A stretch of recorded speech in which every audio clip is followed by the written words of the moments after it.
Marvel Studios unveiled their new trailer for the upcoming Disney Plus action thriller series Daredevil Born Again, and to my shock, I was into it.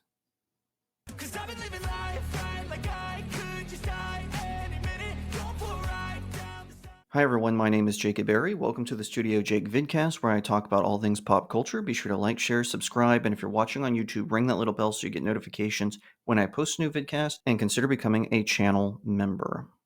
I complain about Marvel and the direction of the Marvel Cinematic Universe a lot on this channel. Rightly so. I think they deserve it. I'm not just doing it for clicks. These are my honest feelings. Although I will admit, for some reason, the webisodes where I rage do better than my positive comment, where I talk about things I'm excited for. So maybe this one won't do as well. But I just want to say from the outset, Daredevil Born Again looks pretty good, at least according to the trailer. And that's what trailers are supposed to do. They're supposed to hype you up for their show.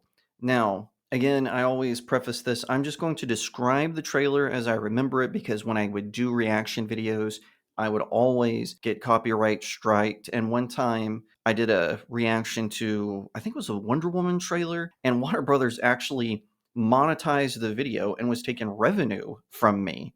So I ended up deleting that one. And so I don't really do that anymore just because. But basically what it is it shows Wilson Fisk is meeting Matt Murdock at a diner. Now, I have noticed in this that Kingpin still has both of his eyes. As you know, he lost one in Echo, spoiler alert, but it appears that they are ignoring that, which that's fine. I didn't watch Echo, but from what I'm told, it wasn't very good.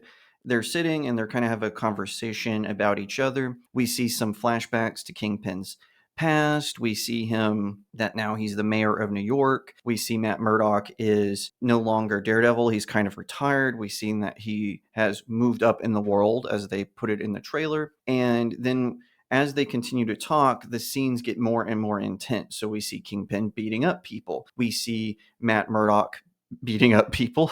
And we see the Punisher, who is once again portrayed by John Berthal, which is great. He was a fantastic Punisher in the Netflix Marvel shows. The two of them are going back and forth having this conversation, and we're just seeing like all these images. And then it ends where you see Matt Murdock open up a storage unit, and there are 4 different Daredevil masks for him to wear. It comes up, Daredevil Born Again, coming soon to Disney Plus. I was really hyped by this trailer, and like I said, that is what a trailer is supposed to do. It's supposed to hype you up. It's been a long time since I've read a lot of Daredevil comics. He is one of my favorite characters, but sometimes I felt like he could go off the rails at times when it came to story arcs. He should be a more grounded superhero, but at times it always felt like they were trying to put him in the Avengers or put him with S.H.I.E.L.D. or he was jet setting with Misty Knight. And I would prefer Matt Murdock to be that sort of street level vigilante, not necessarily stuck in Hell's Kitchen, the borough of New York, but also exploring New York City. He has this real passion for New York City as an attorney. Sometimes he goes to Washington, D.C. to do his work, but I never really cared for the arcs where they made him basically like a super secret agent. I liked him with the Defenders. I liked him with the Marvel Knights, but I don't really like anything beyond that. Of course, when he allies with Spider-Man, great. That's really cool. One of the things that I was a little disappointed in was it's not a direct adaptation of Daredevil Born Again. So this is my copy of Daredevil Born Again as part of a bunch of releases they did, and this has the same team that wrote Batman Year One. So it is writer Frank Miller and artist David Mazzucchelli. And if I'm mispronouncing that, let me know in the comments. I don't want to be disrespectful. But one of the reasons I like about this is it really has a grounded, realistic take on Daredevil and Kingpin. So basically what happens in this comic is one of Matt Murdock's former girlfriends has gotten addicted to drugs, and her dealer doesn't want to give her any more drugs because she owes him a lot of money. So she volunteers the identity of Daredevil as Matt Murdock. This goes all the way up to the Kingpin, who then decides to systematically go after not Daredevil, but after Matt Murdock, and basically take everything he has. He's got people claiming that he took bribes, that he intimidated witnesses, that he tried to bribe juries, so he loses his law license. And then they get kind of a hitman to stand in for Daredevil and to commit some crimes as Daredevil. So then the police are after his masked identity, and it causes him to sort of spiral out of control. It leads to an epic confrontation between Matt Murdock and the fake Daredevil, as well as the Kingpin. It leads into a sequel called Last Rites, which I also very much enjoy. But this one is really good. Like I said, it really grounds Daredevil into the real world while also keeping sort of that comic book identity. And this is also one I always cite because I'll have normies, especially ones who got an Ivy League education, come up to me and they're like, "Comic books are for kids. You shouldn't be reading them." Eh. And I'm always like, okay, first of all, you need to read Batman Year One and Daredevil Born Again, and then come back to me, look me in the eye, and tell me that comic books are for kids. So far, no one has accepted the challenge at all. All that to say, I am very excited for the show, despite it being not a direct adaptation of Daredevil Born Again. But I understand. Probably wouldn't trust Marvel to give us a good Daredevil Born Again adaptation anyway. But I have to say, the trailer looks good. It has my attention, and I'm optimistic for it. I hope that Disney doesn't bungle this, that they don't have one or two good episodes and then it spirals. We see that happen all the time with Disney Plus shows. They'll have one great pilot, and then even the next episode, sometimes even episode 3, and then it immediately goes off the rails into identity politics and the woke agenda and political correctness.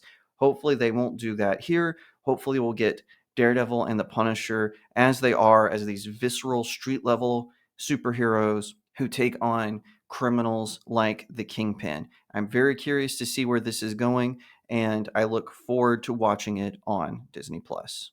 If you like that video, be sure to give it a like, share it out to all your friends, leave me a comment to what you think, and subscribe. If you're watching on YouTube, ring that little bell so you get notifications when I post a new vidcast, and consider becoming a channel member. If you would be so kind, head on over to my website, StudioJakeMedia.com. I post an article a day there, and best of all, it's free. There are not even any ads. I make no money doing StudioJakeMedia.com because I just want you to have fun. It's not forever. I'm not saying forever, but it is for the time being. All you have to do is sign up with your email or the WordPress app, and you get an article a day where I talk about pop culture topics like Daredevil, like Marvel, like films, television, anime, and so much more. So head on over. That's StudioJakeMedia.com. Sign up and have a good time.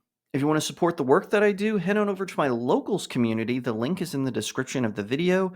All you have to do is head on over there. You can subscribe as a monthly subscriber, or you can send my articles tips there, and I have exclusive ones that are just for my locals community. You can also read my short stories, which I publish there as well. Speaking of stories, if you are looking for something new, I hope you check out my novels. I've got Cacophony. It's a supernatural thriller that involves angels and demons, and you see how the demons are trying to take over a small town in Texas, but the angels are there to protect it. But it could go either way, whether it's faith or fear. You can also check out my fantasy book series. I've got The Seven Royals, All Good Things, and The Seven Royals, Breaking the Stars. This is a part of a trilogy which involves a dark army conquering the land of your favorite fairy tale characters, and they have to come together to stop them. This is book 1. This is book 2. Book 3 is on its way, and it's going to have an epic conclusion. I'm going to have an announcement about that very soon.